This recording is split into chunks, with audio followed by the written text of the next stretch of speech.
एक गरीब राजू ऑटो वाला था जो अपने ऑटो रिक्शा के लिए रात भर चिंतित रहता था क्योंकि उसके पास बस एक ही कमरा था और उसका ऑटो रिक्शा घर के बाहर खड़ा रहता था।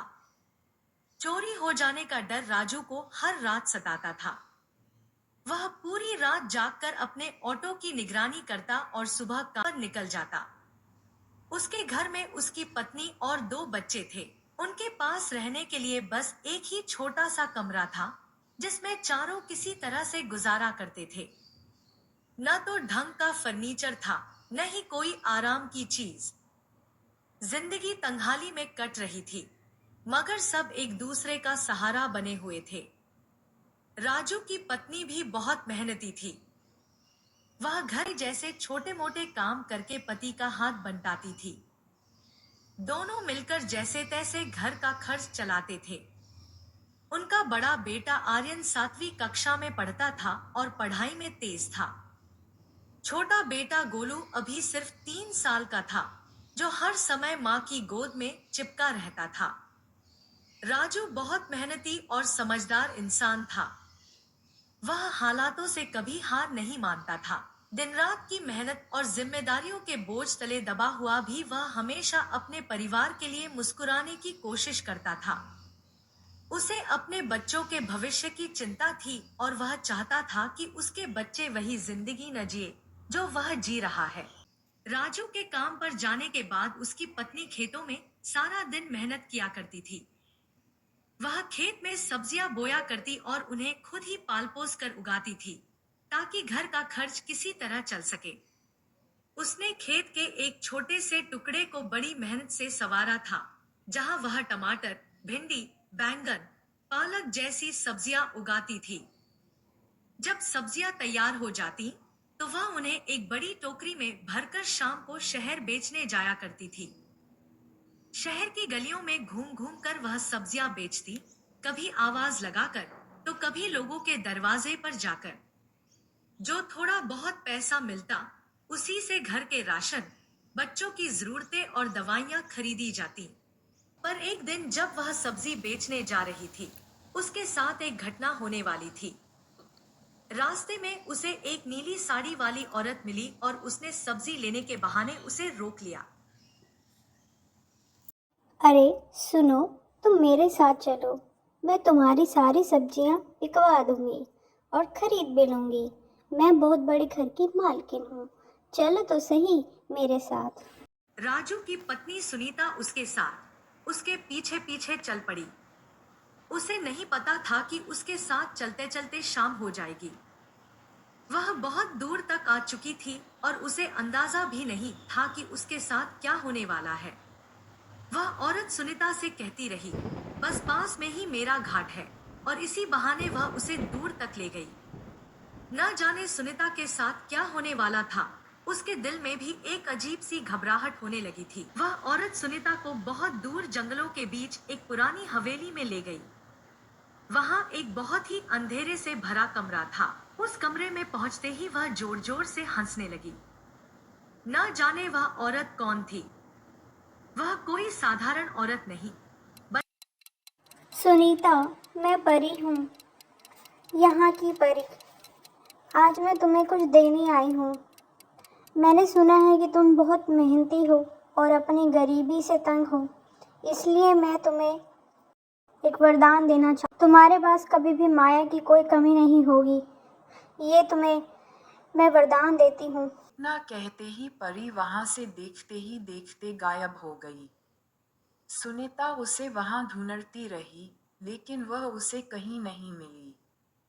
फिर सुनीता भी वहां से चल पड़ी। बाहर तेज बारिश हो रही थी। रास्ता सुनसान था, जहां कोई आता जाता नहीं था।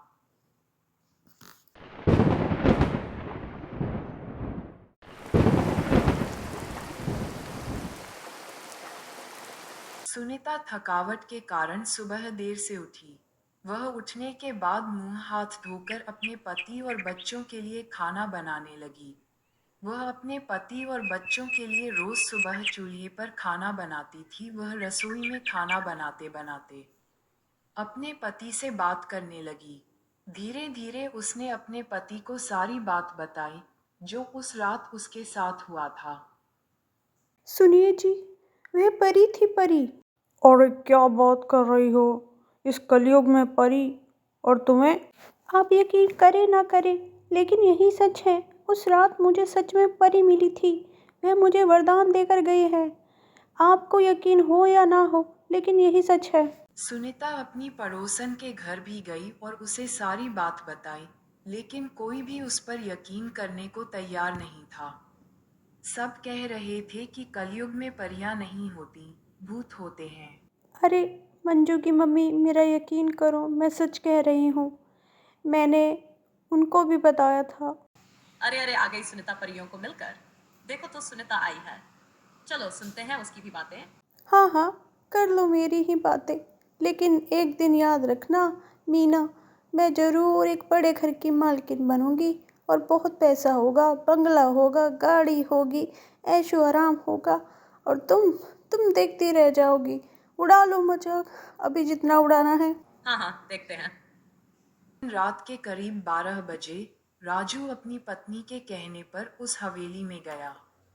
वह डर भी रहा था कि अगर सुनीता की बात सच हुई तो क्या होगा, और मन ही मन घबरा भी रहा था कि अगर वहां कुछ और हुआ तो मैं क्या करूंगा।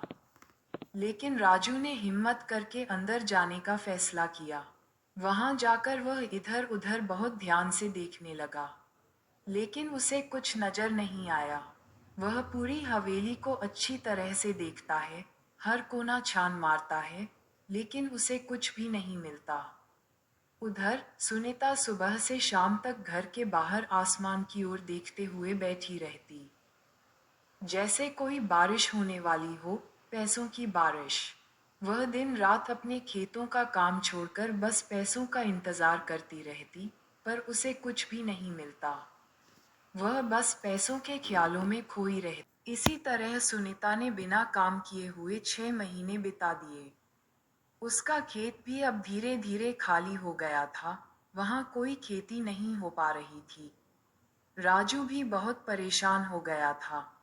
उसे सुनीता की इस हालत को देखकर बहुत चिंता होने लगी थी। वह दिन रात बस पैसों के बारे में सोच सोच कर निकाल देती, पर उसे इस तरह कुछ हासिल नहीं होने वाला था। तो घर घर खर्च के लिए भी पैसों की कमी होने लगी है। सुनीता, अब तुम्हें समझना होगा कि मेहनत के बल पर ही सब कुछ हासिल किया जा सकता है। सुन तो रही हो ना? सुनीता, घर के हालात और ना बिगड़े, इसलिए हमें काम करना ही होगा। अगर ऐसा ही चलता रहा तो हम सड़क पर आ जाएंगे। तुम सुबह काम पर चली जाना। सुनीता राजू की बात समझ गई थी। वह जान चुकी थी कि मेहनत से ही घर में पैसा आता है।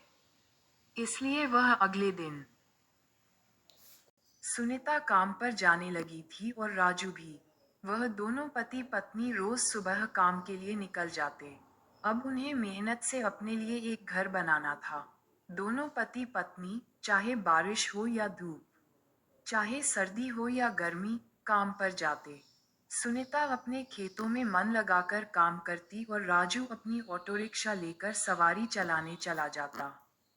सुनीता एक दिन अपनी सब्जी की दुकान खरीदना चाहती थी, ताकि वह आराम से बैठकर सब्जी बेच सके। वहीं राजू अपने खुद के 2 ऑटो रिक्शा और एक गाड़ी खरीदना चाहता था, ताकि वह उन्हें किराए पर देकर और अधिक मुनाफा कमा सके। दोनों एक सुंदर सा घर भी चाहते थे, ताकि वे अपनी जिंदगी उस घर में सुकून और खुशी से जी सकें। उन्होंने मेहनत से पैसों को जोड़ना शुरू किया। वे उन पैसों को एक गुल्लक में इकट्ठा करते और अपने सपनों का घर खरीदने का सपना देख रहे थे। राजू और सुनीता की लोग तारीफ भी करने लगे थे।